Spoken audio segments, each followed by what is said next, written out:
저는 어릴 적에 하도 설레발을 많이 쳐서 무릎을 항상 깨었습니다.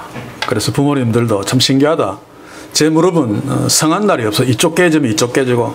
그래서 제가 무릎에 그 앉은 따까리를 소위 떼는 것이 제 취미였습니다.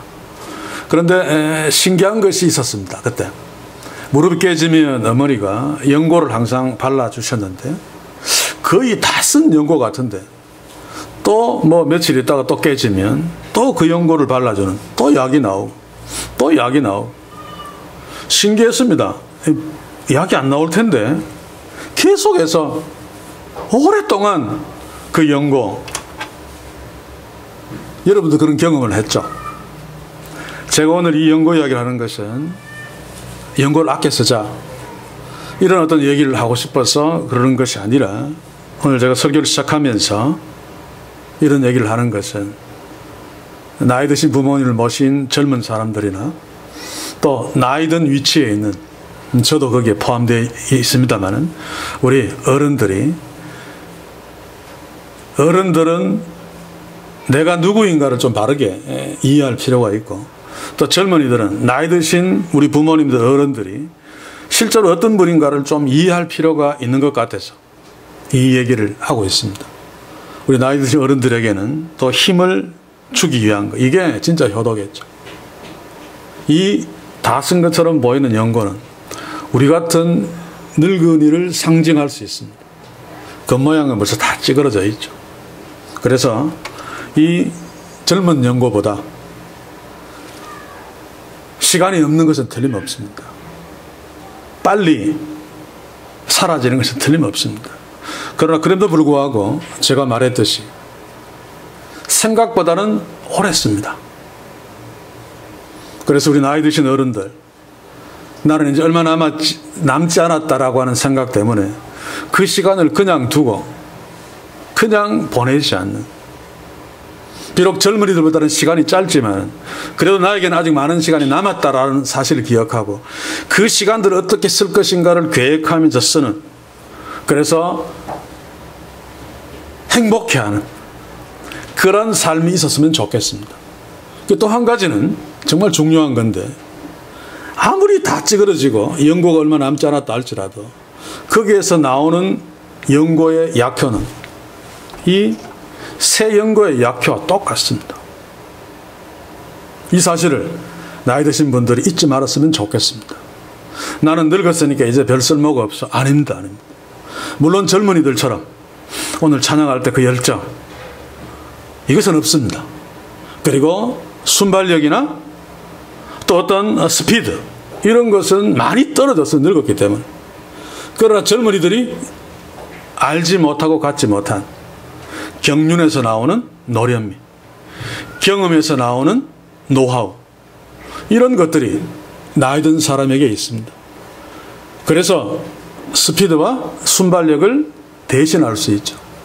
비록 다 쓴 것처럼 보이는 약이라 할지라도 그 약에서 나오는 연고는 새 약과 전혀 효력의 차이가 없다는 사실을 기억해야 됩니다.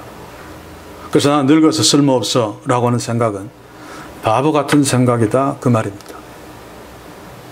그래서 우리는, 나이 드신 분들은 아직 시간이 생각보다 많이 남았다 라고 하는 사실을 기억하시고, 그리고 비록 우글쭈글한 볼품없는 외모에서 나오는 내 삶의 어떤 것이라도 효력은 다르지 않다 라고 하는 사실을 기억하고 끝나는 날까지 약을 계속 짜서 쓰는 그런 복됨들이 있길 바라고, 젊은이들은 바로 우리 부모가 비록 겉보기에는 나보다 늙었고 쓸모없는 것처럼 보여도 아직 생각보다 시간이 많이 남아있고, 여기에서 나오는 약이 나한테서 나오는 약과 효과가 다르지 않다는 사실을 기억하고, 나이 드신 부모님들이 남은 약들을 잘 쓸 수 있도록 뒷바라지하고 또 배후에서 힘이 되어주는 것 꼭 필요하다는 사실을 제가 부탁드리고 싶어서 이 약 이야기를 꺼냈습니다. 그런데 오늘 이 시대에 대부분의 늙은이들, 대부분의 나이 많은 사람들, 다 찌그러진 연고의 가치를 모르고 있습니다. 그래서 나는 쓸모없어라고 아직도 많이 쓸 수 있고 그 약효는 똑같아서 충분하게 나의 가치를 주변 사람들에게 발휘할 수 있는데 그냥 버리는 삶을 산단 말입니다. 스스로 뒷방에 들어가서 뒷방 늙은이로 산단 말이죠. 오늘 저는 어버이 주일을 맞아서 나이 드신 부모님들에게 바로 이런 잘못된 고정관념을 깨시고 비록 늙어서 겉보기는 볼품 없다 할지라도 이거 막 보톡스 맞고 이거 불릴 생각하지 말고 아직도 시간이 많이 남았고 아직도 내게 남은 약은 충분하게 다른 사람들을 행복하게 해줄 수 있는 그런 약효가 있다는 사실을 젊은이들도 마찬가지로 잊지 마시길 바랍니다. 그래서 제가 실제로 비록 조금밖에 남지 않은 약이지만 계속 짜서 쓰면서 늙음을 보냈던 옛날에 책들 보면 오래전에 역사적인 인물이 있지만 저는 될 수 있는 대로 새로운 사람들을 좀 골라냈습니다. 한번 얘기해 드리겠습니다. 처음은 옛날 사람인데 갈릴레오 갈릴레이 68세 때 천동설을 뒤집고 지동설을 주장했습니다. 정말 위대한 주장이죠. 그런데 68세의 노인에서 젊은이들이 하지 못하는 지동설을 용감하게 주장했습니다. 클린트 이스트우드는 70세에 한 영화에 주연으로 출연했습니다.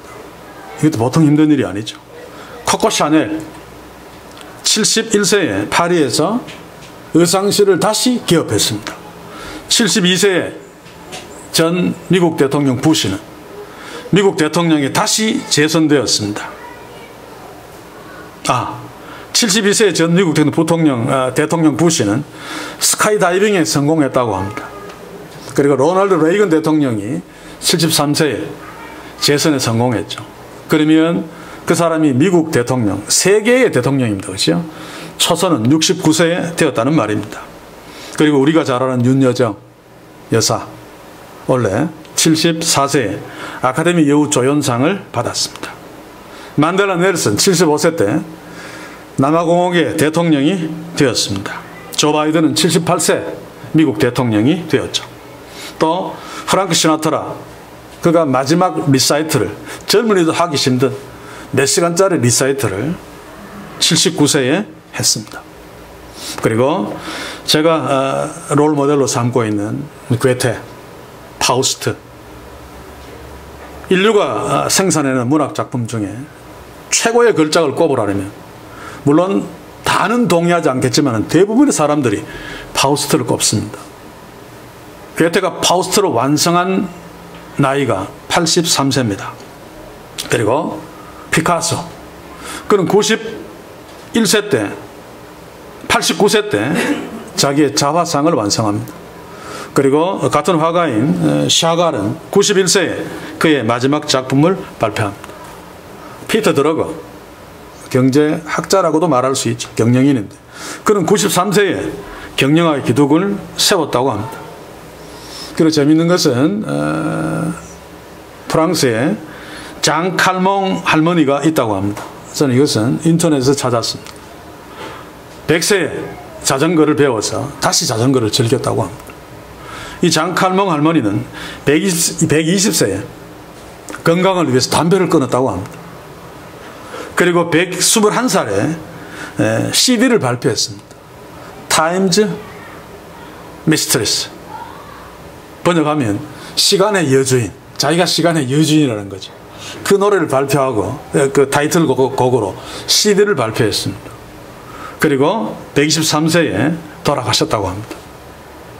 약이 다 짜져서 버려지기 2년 전까지 그 121세에도 자신의 남아있는 약을 짜면서 CD를 발매했던 그 장 칼몽 할머니를 한번 나이 드신 분들은 생각해 볼 필요가 있고 또 젊은 분들도 나이 드신 어른을 다시 한번 고정관념을 깨뜨리고 생각해 볼 필요가 있습니다. 저도 나이가 들었다는 어떤 느낌 때 집중력이 떨어지고 힘이 들고 그래서 기가 죽을 때 저는 개인적으로 괴테를 생각합니다. 그는 83세에 온 인류가 다 인정하는 최고의 작품 파우스트를 완성했다. 하나님이 나한테 힘을 주신다면 나도 할 수 있다. 문제는 내가 할 수 없다고 기죽는 거, 그냥 주저앉는 거, 이게 가장 큰 문제다. 그렇게 생각하고 다시 일어서곤 합니다. 자식들 낳아서 피와 살을 주면서 그렇게 잘 기르셨던 어버이들이요, 나이 드신 어른들이요, 제가 소개했던 장 칼몽 할머니처럼 끝까지 연고를 다 짰으면서 아직도 많이 남아있는 시간들을 멋있게 사용하는 그런 축복이 있기를 주의 이름으로 간절히 소원합니다. 이제 본문으로 들어가겠습니다. 본문, 우리가 오늘 보려고 하는 본문 에베소 6장 1절에서 3절은 십계명 제5계명을 바탕으로 하고 있죠. 출애굽기 20장 12절을 한번 읽어보겠습니다. 내 부모를 공경하라. 그리하면 너희 하나님 나 여호와가 내게 준 땅에서 내 생명이 길리라.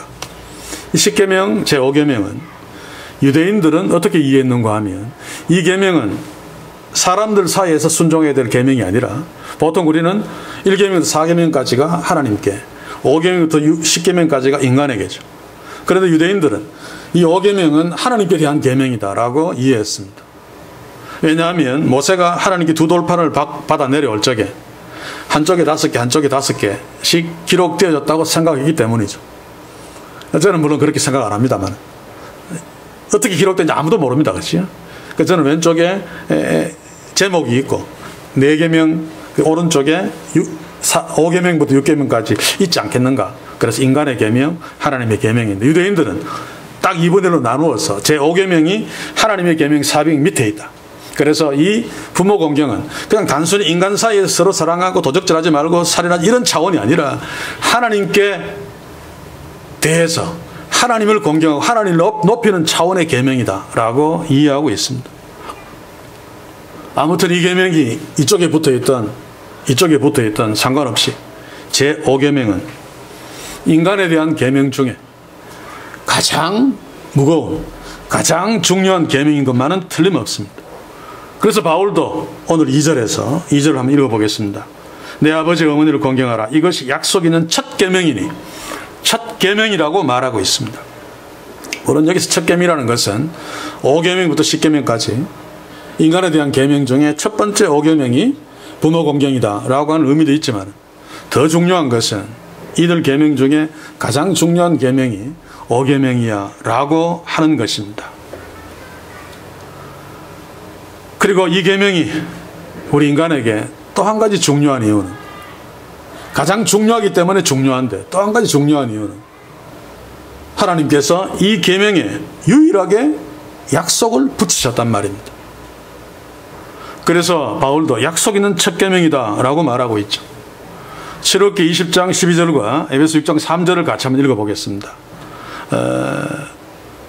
10계명 제5계명은 네게 준 땅에서 네 생명이 길리라. 또 에베소 6장 3절에는 네가 잘되고 땅에서 장수하리라. 같은 내용이죠. 그런데 왜 하나님께서 유독 다른 10가지 계명, 9계명은 그냥 명령만 하고 유독 이 5계명만큼은 이런 축복의 약속을 하셨는가 라고 하는 질문을 우리가 해봐야 됩니다. 이유가 뭘까요? 잘은 모르겠습니다만은 백성들에게 제5계명을 주면서 약속을 하신 것은 내가 이 계명을 가장 중요하게 여긴다라고 하는 사실을 자기의 백성들이 좀 알도록, 눈치채도록 하기 위함일 것입니다. 그리고 또 한 가지는 하나님이 우리를 너무 잘 아니까 그렇게 가장 중요한 계명이라고 강조해도 인간들이 가장 안 지킬 것을 하나님이 아셨기 때문에 약속, 축복의 약속까지 하신 것이라고 생각되어집니다. 디모데후서 3장 1, 2절을 봅시다. 내가 이것을 알라. 말세에 고통하는 때가 이르리니 사람들은 자기를 사랑하며 돈을 사랑하며 자긍하며 교만하며 회방하며 부모를 거역하며 감사치 아니하며 거룩하지 아니하며. 세상이 끝으로 가면 갈수록 이 시대가 거의 그게 왔습니다만, 오늘 이야기한 대로 앞에 내용들을 보시면 사람들이 자기를 사랑하며 라고 하는 것이 다 돈을 사랑하는 이유도 자기 때문이죠. 철저하게 이기주의가 되어가는, 그 옛날에는 조금 덜했는데 지금도 정치를 보면 옛날 대통령에 비해서 옛날 국회의원에 비해서 너무 이기적이 되어버려. 자기밖에 모르는. 그러니 자기한테 조금이라도 걸거치면 부모도 버려버리는 시대가 이 시대고, 이게 바로 인간의 모습입니다. 하나님은 이것을 불의라고 이야기합니다. 불의. 자, 그러면 불의를 판치는 중에, 판치고 있는 이 세상에 대표적인 예를 하나님이 들면서 부모를 거역하는 것도 들고 있습니다. 그래서 우리가 이해되는 것은 부모 공경은 단순히 부모가 우리한테 은혜를 베풀었기 때문에 부모의 은혜를 갚는 차원에서 공경하는 것이 아니라 이 땅에 판치고 있는 불의와 싸우는 것입니다. 불의와 싸우는 부모 공경은, 그래서 하나님의 의를, 불의와 대항하는 하나님의 의를 이루는 차원에서 제5계명을 이해할 필요가 있다, 그 말입니다. 그런 관점에서 볼 적에 오늘 이 시대에 살고 있는 우리들은 악한 시대, 불의가 판치는 시대에 살고 있기 때문에 우리가 신앙생활 잘하고 있다고 하지만 어쩌면 잘하는 신앙생활 중에서 가장 소홀히 하고 있는 것이 제5계명일 가능성이 높습니다. 오늘 말씀이 나뉘어질 적에 각자 한번 살펴보고 점검할 수 있기를 바랍니다. 이제 1절을 봅시다. 자녀들아 너희 부모를 주 안에서 순종하라. 이것이 옳으니라. 자, 5계명은 공경하라 라고 하나님이 명령합니다. 근데 바울은 순종하라, 공경하라를 나누어서 이야기하고 있죠. 순종하라는 부모의 말씀을 순종하라는 뜻이겠죠. 그런데 바로 이 부모의 말씀을 순종하는 것이 공경의 시작이고 공경의 으뜸입니다.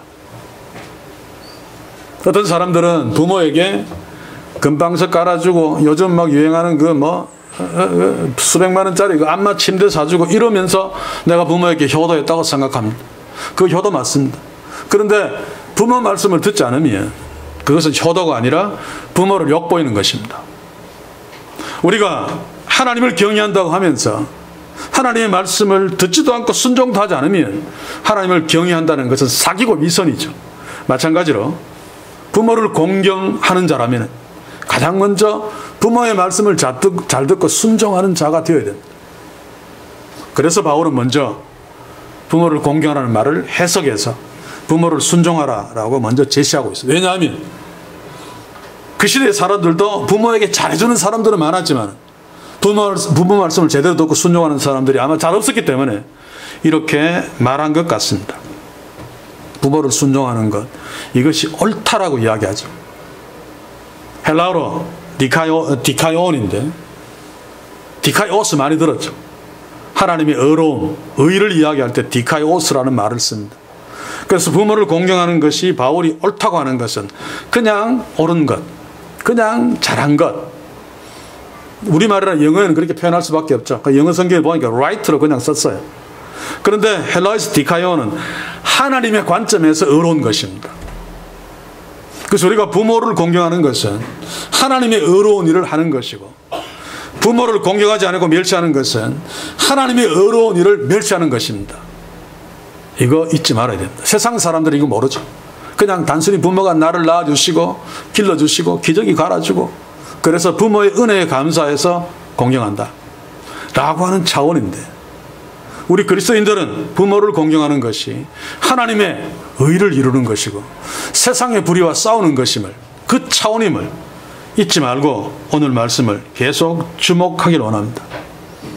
그래서 하나님이 부모 공경을 중요시 여긴 것, 그래서 거기에서 약속을 다 하신 것, 이것은 하나님의 의를 이루는 것이기 때문에 하나님이 그렇게 약속을 주시고 자기의 백성들에게 강조하셨는지 모르겠습니다.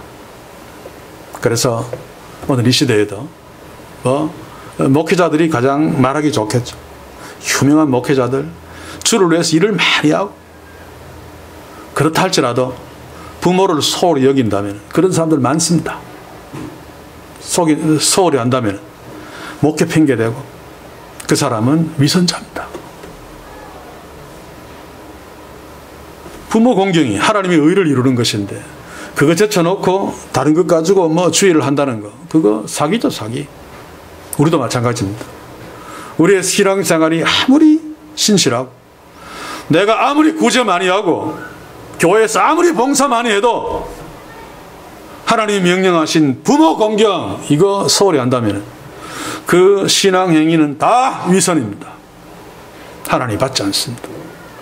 기억하시기 바랍니다. 그래서 우리는 만에 하나라도 부모를 소홀히 하여 하나님께 불의를 행하는 그러한 불행한 자가 되지 않기를 원합니다. 오히려 반대로 하나님이 명령하신 대로 부모를 잘 공경하여 하나님이 기뻐하시는 의를 이루고 또 거기에다가 보너스로 하나님이 약속하신 그 축복까지 받아 누리는 우리 교회 모든 가정, 우리 특별히 살아계신 부모님을 두고 있는 우리 자녀 되는 그런 놀라운 축복이 있기를 주의 이름으로 간절히 소원합니다.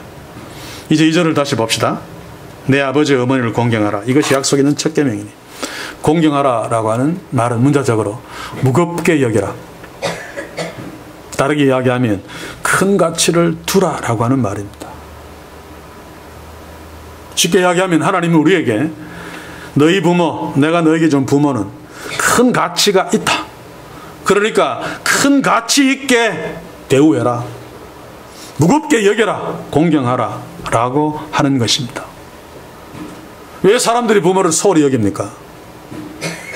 별 가치가 없다고 여기기 때문에 그렇습니다. 가볍다고 여기기 때문에 그렇습니다. 실제로 사람들이 늙으면 별 가치가 없어지는 것처럼 보입니다. 세상적인 관점에서 볼 적에 힘도 없고 돈도 없고 권력도 없고. 그래서 사람들이 노인들을 사실은 홀대하죠. 기껏 해주는 것은 뭐 지하철 무료로 뭐 그 정도입니다. 그래서 늙어도 권력이 있거나 돈이 많으면 자식에게 홀대당하지 않습니다. 가볍지 않으니까. 큰 가치가 있으니까 하지. 대표적인 예가 죽은 이건희 전 회장이겠죠. 죽을 때까지 홀대당하지 않았습니다. 권력이 있고 힘이 있으니까. 그러나 대부분의 보통 사람들은 그렇지 못합니다. 그래서 그런 말들을 하죠. 저도 어른들에게도 들었고 주변에서 들었습니다. 죽을 때까지 절대로 죽기 전에 자식들한테 유산 물려주지 마라. 끝까지 돈은 꼭 쥐고 있어야지 자식들한테 천대받지 않는다. 이 말은 우리 인간들이 진리로 사용하는 말들 중에 가장 슬픈 이야기입니다. 가장 서글픈 이야기입니다.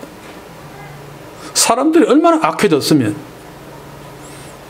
자기 부모도 힘없고 돈 없고 권력 없으면 홀대하는, 부모도 그렇게 생각하고 내가 자식한테 천대받지 않기 위해서 돈을 꼭 쥐고 있어야 된다고 생각하는,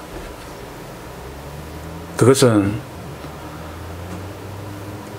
부모가 노인은 스스로 자기가 쓸모없는 존재라고 인정하기 때문에 아직 충분하게 시간도 있고 충분하게 약효도 있음에도 불구하고 젊은 자식들은 부모가 쓸모없다고 여기기 때문에 천대하는 것입니다.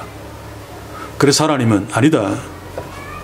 부모는 무거운 존재고 가치 있는 존재다라고 이야기합니다. 지금 사회가 노인들을 대접하는 것처럼 뭐 어느 지역에 가면 노인들 잘 대접해 주죠.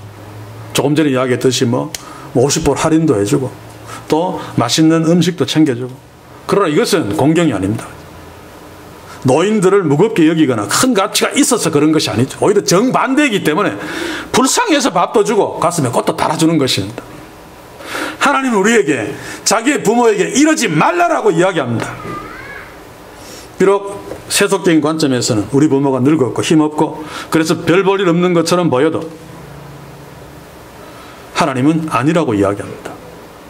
세상 사람들 중에 효자들도 보면 부모님이 늙고 힘없고 별 가치가 없어서 나를 낳아주고 길러주신 은혜 때문에 그 은혜를 갚아야 된다. 그래서 효도하는 차원에서 끝납니다. 그래서 성경은 그 차원을 넘어서라고 이야기합니다. 비록 늙고 힘없고 가치 없는 것처럼 보여도 아니다.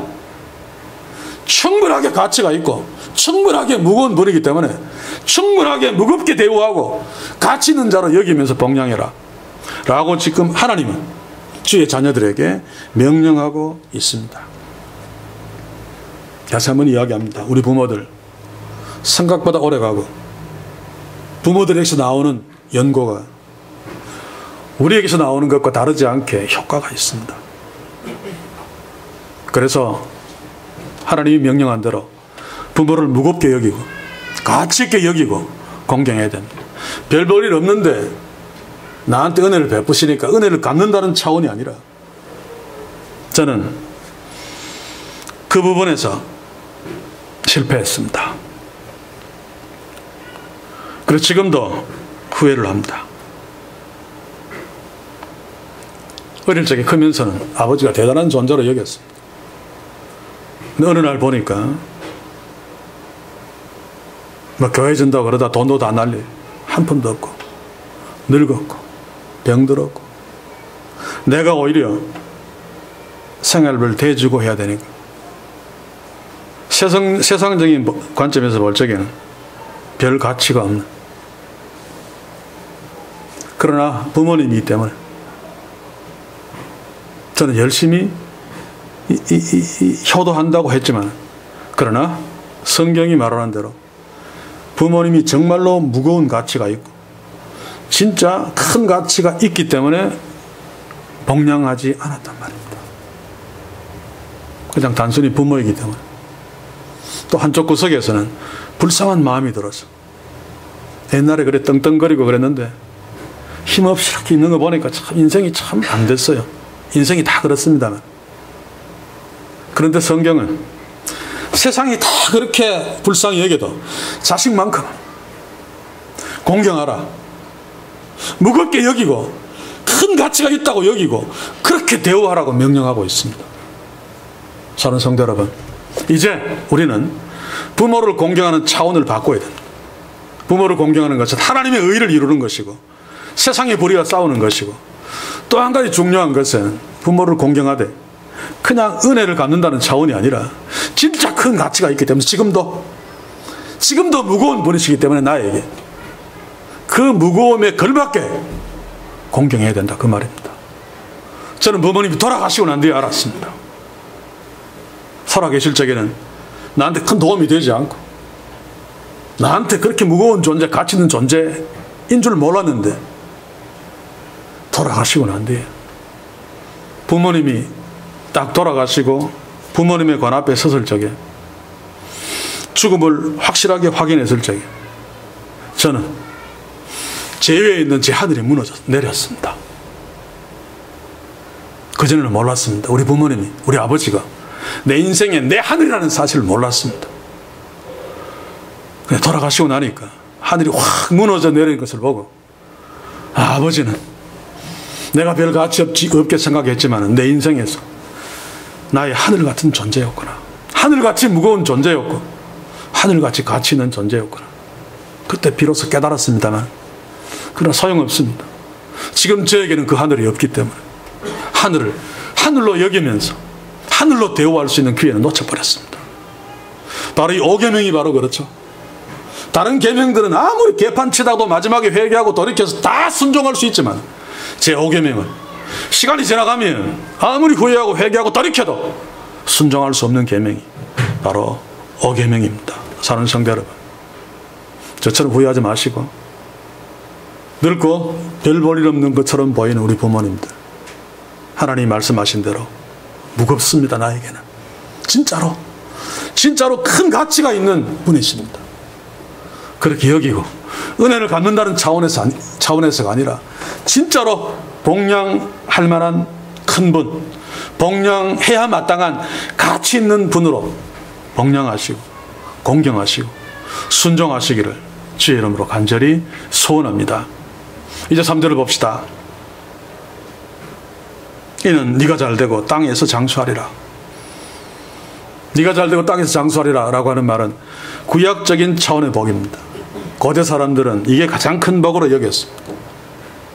그래도 불구하고 이게 문자적으로 그런 것은 아니죠. 하나님이 약속하신 이 복은 고대 사람들의 차원에 맞는 표현을 썼습니다만 궁극적인 복입니다. 고대 사회에서나 지금도 하나님을 잘 섬기고 복양하고 부모를 잘 공경하는 사람들 중에 가난하게 살고 일찍 죽은 사람들 많습니다. 그럼에도 불구하고 하나님은 이 5계명에 네가 잘되고 땅에서 장수하리라 라고 하는 복을 약속하셨습니다.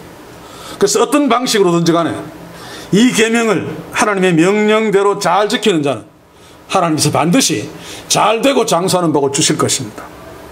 어떤 형태로든 하나님이 약속하셨기 때문에. 저는 오늘 구약에서 실제로 부모를 공경하는, 그래서 하나님이 이 약속을 지키셨던 두 인물을 소개하기를 원합니다. 그리고 말씀을 마치기를 원하는데, 한 인물은 이스라엘 밖에서 가장 잘되고 가장 하나님께로 높임을 받았던 사람입니다. 요셉입니다. 그 애굽, 그 시대의 세계를 지배했던 이집트 파라오 왕의 국무총리 2인자. 아마 이스라엘 사람들 중에 국외에서 그만큼 높이 올라간 사람은 없을 것입니다. 그리고 국내에서, 이스라엘 안에서 하나님께로부터 가장 높임을 받은 자, 바로 다윗 왕이겠죠. 이 두 사람, 다른 이유도 있겠지만 하나님께서 축복하신, 저는 가장 중요한 이유가 바로 부모를 공경했기 때문에 하나님이 오계명에서 약속하신 네가 잘되고 라고 하는 복을 이들에게 주셨다고 믿습니다. 먼저 요셉을 봅시다. 창세기 37장 13절.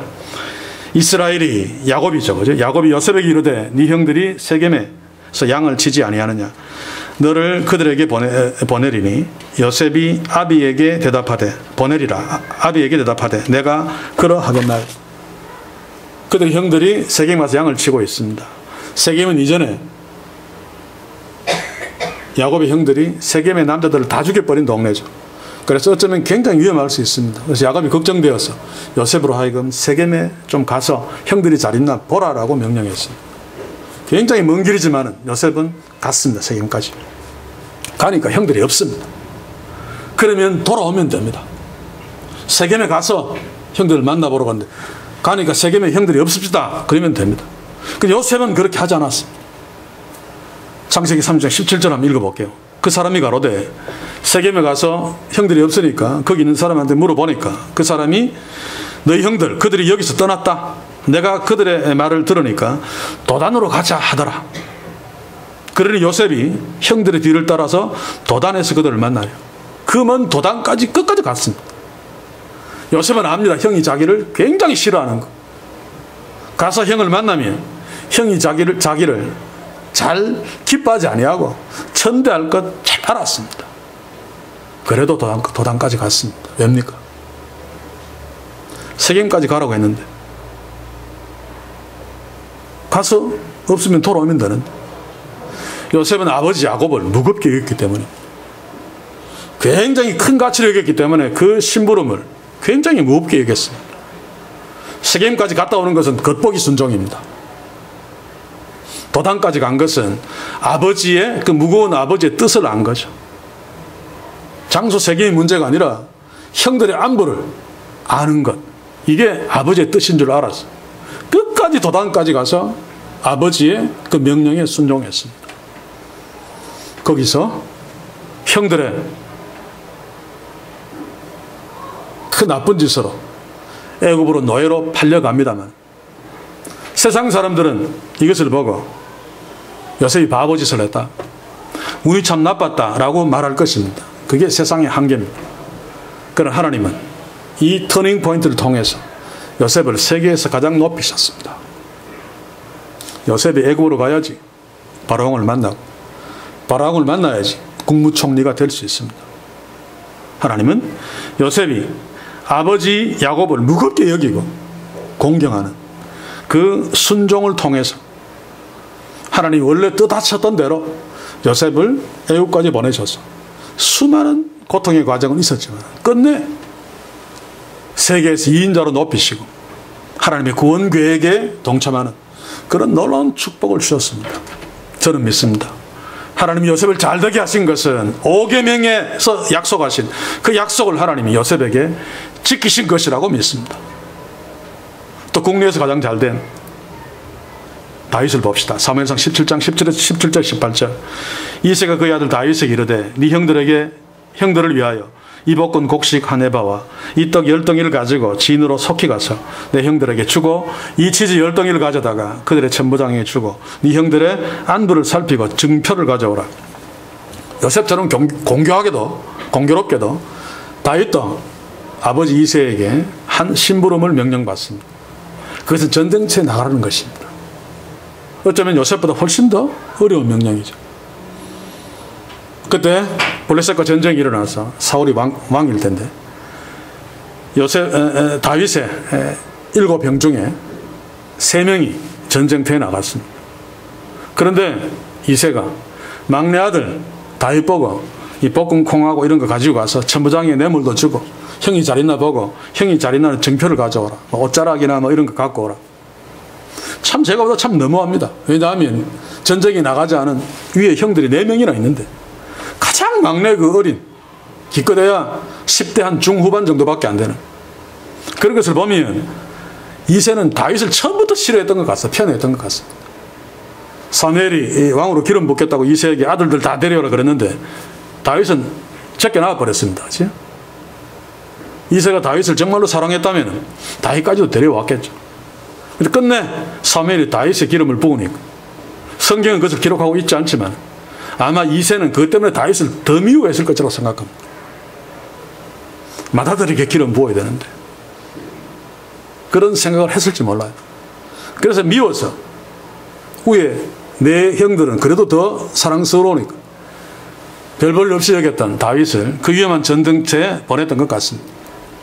그래도 다윗은 형들이 있는데 왜 제일 막내인 나를 그 위험한 것에 보냅니까? 라고 불평하지 않고 그대로 순종했습니다. 전쟁터로 갔습니다. 왜입니까? 아버지 이새를 무겁게 여겼기 때문에 그의 명령을 좀 부당하지만 거절할 수 없을 정도로 큰 가치 있는 분의 심부름 명령이었기 때문에 다윗은 순종한 것입니다. 다윗의 일대기를 연구한 어떤 학자가 다윗이 일생 동안 가장 잘한 일이 바로 이것이다 라고 이야기합니다. 이때 아버지께 순종한 것.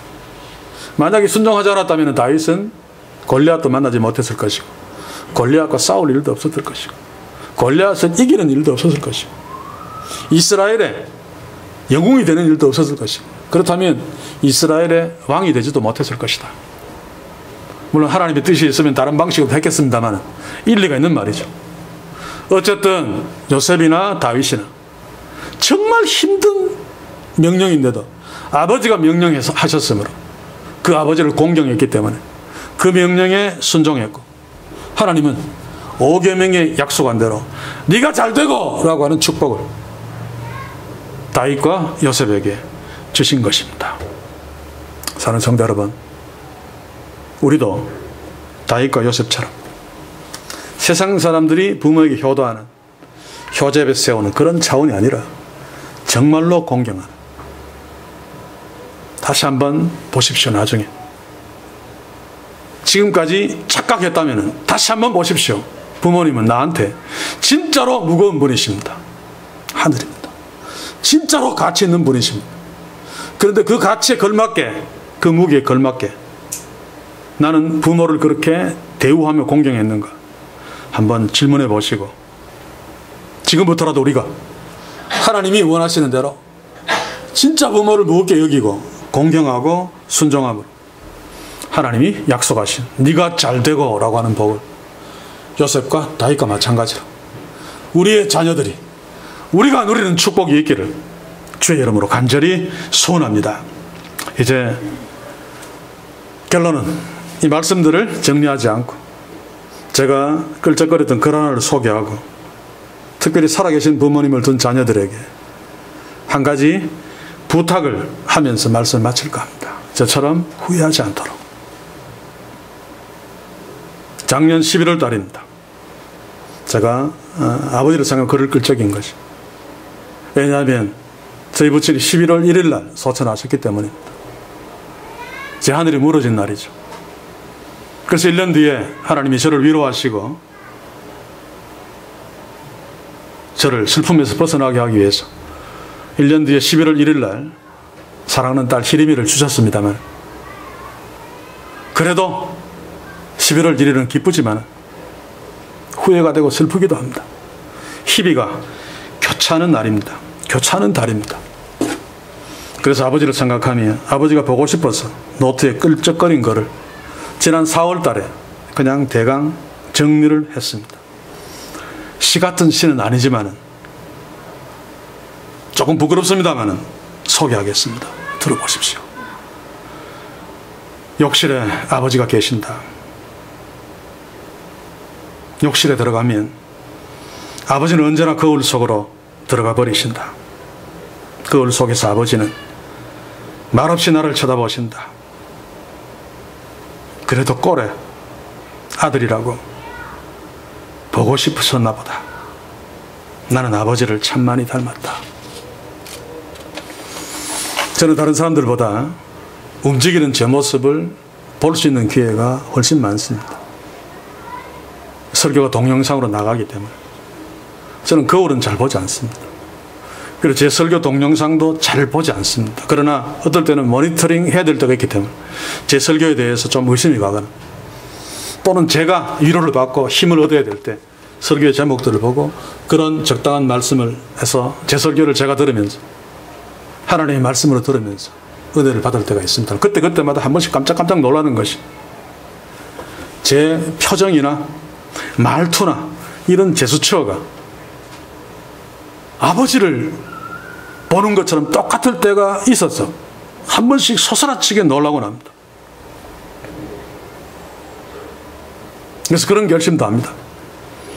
내 모습에 아버지가 그대로 있구나. 그래서 내가 좀 가치 없게 살면 아버지 명예에 누를 끼치는 거다. 그러니까 적어도 아버지의 명예를 위해서도 아들 된 내가 좀 명예롭게 살아야 되겠다.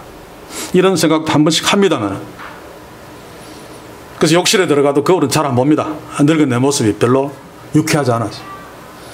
그래도 한 번씩 거울을 보면 거울 속에 아버지가 계시는 것을 봅니다. 그래서 제가 이 시를 쓰면서 아버지가 그리워서 욕실에 아버지가 계신다 라는 것을 끄적댔습니다만 제가 이 얘기를 왜 하는가 하면 어버이 주일이나 또는 아버지 생신 때나 아버지가 소천하신 때나 때로는 내가 외로워서 어떨 때는 부모님이 한번 떠올리고 기억하고 싶을 때가 있어요. 그런데 모습이나 목소리는 기억나요. 그런데 아버지는 어머니를 이 손을 만진 그 느낌, 이 아는 어떤 아버지의 체온, 어떤 이렇게 실제로 피부적으로 느낌, 이걸 생각하려니까 기억이 전혀 안 나요. 시간이 너무 오래되었기 때문에.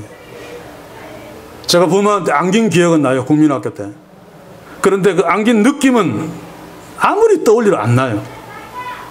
중학교 들어가면서부터 아마 사춘기라고 부모의 손을 만지거나 부모님한테 안겨보거나 아는 기억이 없어요. 안 했던 것 같아요. 나이가 들어서 신학한 서울에 있으면서 또 목회한 부산에 있으면서 매주일 부모님 만나러 집에 왔어요. 빨래도 하고 또 반찬도 장도 보고 했지만 손 한 번 잡지 못했어요. 한 번 안아드리지 못했어요. 물론 그 한옥이라는 구조도 그렇게 했습니다만 저의 무관심이었죠. 빨래하고 밥 해드리는 것보다 어머니 아버지의 손을 따뜻하게 한번 잡아주는 것이 부모에게는 훨씬 더 위로가 되었을 텐데 한 번씩 안아주었더라면 더 좋아했을 텐데 그러지 못했어요. 그래서 지금 어머니 아버지를 떠올리면서 뭔가를 느끼려고 하니까 기억은 나는데 감각을 못 느끼겠어요. 감각을. 그래서 여러분들께 부탁하는 겁니다. 살아계신 부모님을 두고 계신 분들 멀리 계셔서 자주 못 만난다면 그래도 만날 때가 있지 않습니까? 그렇지? 만날 때마다 조금 쑥스럽지만은 우리 동양 사람들은 습관이 잘 안 돼 있어. 그래도 어머니 아버지의 손을 한 번씩 잡으십시오. 엄마 한번 알아보자 그러고 한번 이렇게 안으십시오. 그래서 엄마의 그 손의 피부의 체온을 기억하십시오. 엄마 아빠를 아는 그 느낌을 기억하십시오. 그래서 언젠가 부모님이 다 떠나시고 난 뒤에라도 부모님이 그리울 적에 여러분의 손과 가슴에 부모님의 체온이 남아있게 하란 말입니다. 꼭 부탁드립니다. 저처럼 후회하지 않도록. 이제 우리는 에베소 6장 1절에서 3절을 다 같이 한번 다시 읽고 말씀을 마치겠습니다. 6장 1절에서 3절 다 같이 읽겠습니다. 시작. 자녀들아 너희 부모를 주 안에서 순종하라. 이것이 옳으니라. 네 아버지와 어머니를 공경하라. 이것이 약속 있는 첫 계명이니. 아멘. 아멘. 기도합시다. 주여, 주께서 우리에게 생명을 주시고 이 땅에 낫게 하신 것, 그리고 살아가게 하신 것, 육신의 부모를 주시어서 그 부모를 통해서 우리가 생명을 얻고 또 이 땅을 지금도 살아가고 있는데, 그런 부모에 대해서 하나님이 공경하라고 명령하시면서 축복까지 약속하셨는데, 우리는 우리의 신앙생활을 열심히 하면서도 가장 소홀히 하는 것이 약속 있는 첫 계명이 아닌가 생각되어 부끄럽기 그지없습니다. 이제 우리가 다시 부모를 공경하는, 부모에게 효도하는 개념을 하나님의 기준에 맞추어 바꾸게 하소서. 이것은 단순히 효도가 아니라 세상의 불의와 싸우는 것이며 하나님의 의를 이루는 것임을 알고 공경하게 하시고, 또 하나님이 우리에게 깨우치신 대로 우리의 부모님들이 세상 사람들이 보기에는 별로 가치가 없고 연약한 존재라 할지라도 우리에게는 무거운 존재며 가치 있는 존재임을 우리가 잊지 않게 하셔서 부모를 무겁게 항상 여기고 항상 가치 있게 대우하며 공경하는 그런 삶의 축복을 우리 교회에 속한 우리의 가정들에게 주셔서 하나님이 약속하신 네가 잘 되거를 요셉처럼 다윗처럼 우리의 가정들이 누리는 놀라운 축복을 하나님이 명령하신 대로 우리의 가정들이 부모 공경함으로 누릴 수 있도록 주의 성령이여 간섭하시고 역사해 주시옵소서. 예수님의 이름으로 기도하옵나이다. 아멘.